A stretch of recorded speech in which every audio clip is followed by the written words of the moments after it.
जय माता दी। जय मां कामाख्या। कामाख्ये वरदे देवी नीलपर्वतवासिनी तम देवी जगत माता योनि मुद्रे नमोस्तुते। कामाख्ये काम संपन्ने कामेश्वरी हर प्रिये काम नाम देहि मैं नित्यम कामेश्वरी नमोस्तुते। कामदे काम रूपस्ते सुभगे सुर सेविते करोमि दर्शन देव्यम सर्कामार्थ सिद्धयेत। ओम महेशानी महामाये चामुंडे मुंडमालिनी आयु आरोग्य ऐश्वर्य देहि में देवी परमेश्वरी। ओम जयंती मंगला काली भद्रकाली कपालिनी दुर्गा क्षमा शिवा धात्री स्वाहा सदा नमोस्तुते। ओम सर्वमंगल मांगल्ये शिवे सर्वासाधिके शरण्ये त्र्यंबके गौरी नारायणी नमोस्तुते। दुर्गति नाशिनी दुर्गा जय जय काल विनाशिनी काली जय जय उमा रमा ब्रह्माणी जय जय सीता राधा रुक्मणी जय जय महालक्ष्मी नमस्तुभ्यं सुरेश्वरी हरि प्रिये नमस्तुभ्यं दयानिधि। काली काली महाकाली काली के पाप नाशिनी खड़ग हस्ते मुंड हस्ते काली काली नमस्तुते। काली काली महाकाली काली के परमेश्वरी सर्वानंद करी देवी नारायणी नमस्तुते। नीरहार हार धन सार सुधाकरम भाकल्याणम धाकनक चंपक धाम्भूषाम उत्तंग बेनिकुचुकुम्भ मनोहरांगी वाणी नमामि मनसा वत्सा विभूत्ये। ओम ह्रीं दुंदुर्गाय नमः। या जल जल प्रज्वल अग्नि रूपाय ओम होम ह्रीं ह्रीं ज्वाला देवी नमः। देवी प्रपन्नताति हरे प्रसीद प्रसीद मातर्ग जोखिलस्य प्रसीद विश्वेश्वरी पाहि विश्वन्तमेश्वरी देवी चराचरस्य। शुभम करोति कल्याणम आरोग्यम धन संपदा शत्रुबुद्धि विनाशाय दीप ज्योति नमस्तुते। योनि मात्र शरीराय कुंजवासिनी कामदा रजस्वला महातेजा कामाक्षी ध्यायतां सदा। या देवी सर्वभूतेषु लक्ष्मी रूपेण संस्थिता नमस्तस्यै नमस्तस्यै नमस्तस्यै नमो नमः। मां भगवती जगज्जननी सभी के कष्ट हरे दुख हरे पाप हरे ताप हरे संताप हरे दारिद्र हरे संकट हरे। देवराधा ट्रस्ट की तरफ से सत्यवाणी की प्रस्तुति रहस्यमय ज्ञान की कड़ी में ज्योतिष के ऊपर हम आपको बताने जा रहे हैं कि जिस मनुष्य का जन्म पूर्ण ग्रहण योग में हुआ हो उसके साथ में क्या क्या घटनाएं घटित होती है।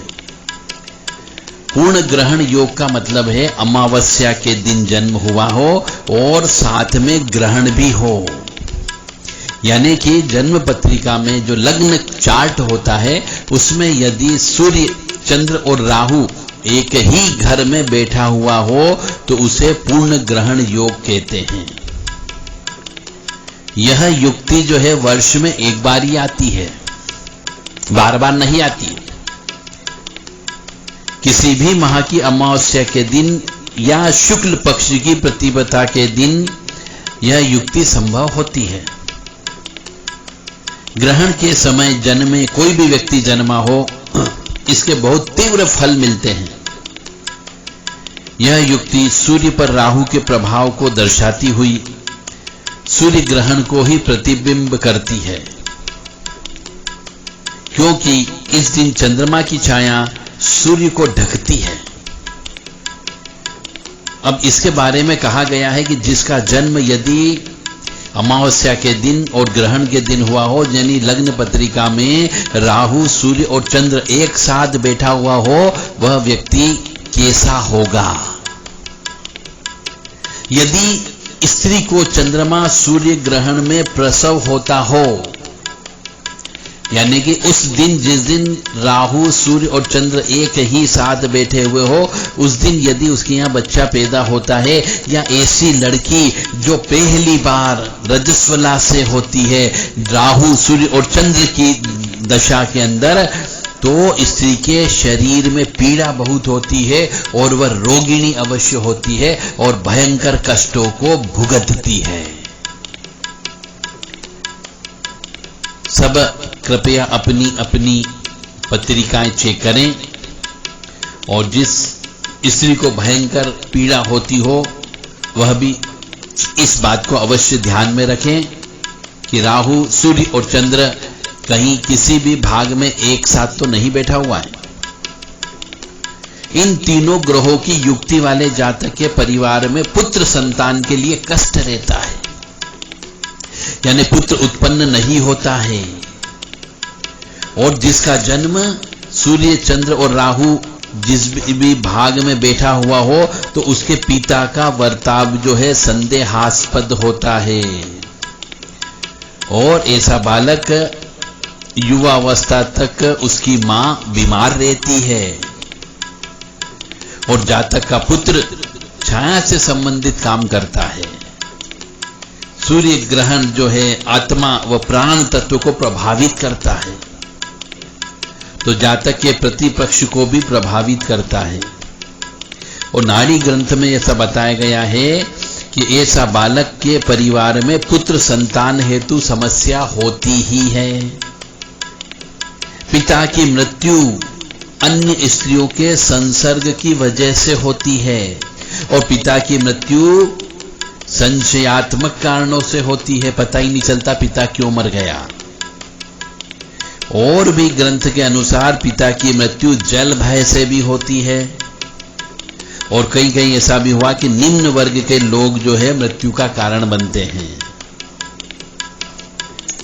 और एक ग्रंथ ये भी कहता है कि जिसका जन्म राहु, सूर्य और चंद्र एक साथ हो, अमावस्या के दिन हुआ हो तो उसकी माता बीमार बहुत रहती है। और ऐसे मनुष्य का एक पुत्र फिल्म लाइन से जुड़ा हुआ भी होता है और पितृदोष की उत्पत्ति तो होती ही होती है। ये इसका रिजल्ट है। इसलिए ऐसे मनुष्य को जिसका जन्म राहु, सूर्य और चंद्र एक ही घर में बैठा हुआ हो, उसको पैदा होते से ही उसके माता पिता को इसकी शांति कराना चाहिए। अमावस्या दोष की शांति होती है, सूर्य ग्रहण की शांति होती है, चंद्र ग्रहण की शांति होती है, यानी कि पूर्ण ग्रहण योग की शांति कराना होगी। इसके लिए पितरों के निमित्त पूजा होती है, वह पूजा अवश्य कराना चाहिए। और ता जिंदगी उस बालक को जिसका जन्म ऐसे समय पे हुआ हो, ऐसे बालक को ता जिंदगी अपने पितरों की पूजा करते रहना चाहिए। पितरों को ही वो इष्ट बना ले तो वो सुखी रह सकता है, अन्यथा सुखी नहीं रहता है। मां भगवती जगत जननी आद्य शक्ति भवानी आह्लादिनी शक्ति कष्ट निवारिणी दुख निवारिणी महिषासुर मर्दिनी चंडमंडा नाशिनी सिंह वाहिनी पाप नाशिनी शुंभ निशुंभ मर्दिनी मधु कैटभ हंत्री रक्त बीज विनाशिनी धूम्रलोचन सनंत्री क्लेश नाशिनी सर्वशत्रु नाशिनी सर्व शत्रु घासिनी महामाया कामाख्या आपको सुखी रखे, स्वस्थ रखे, प्रसन्न रखे। और इन्हीं कामनाओं के साथ में कि आप अपनी परिवार के किसी सदस्य की पत्रिका अवश्य चेक कर ले। और जिस भी लड़की का जन्म यदि सूर्य, चंद्र और राहु एक ही घर में बैठा हुआ हो, उससे विवाह बिल्कुल मत करिए। और जिस पुरुष के भी पत्रिका में हो तो उससे भी विवाह नहीं करना चाहिए, अन्यथा दोनों को जीवन भर कष्ट, दुख, परेशानी, संताप के अलावा कुछ नहीं मिलेगा।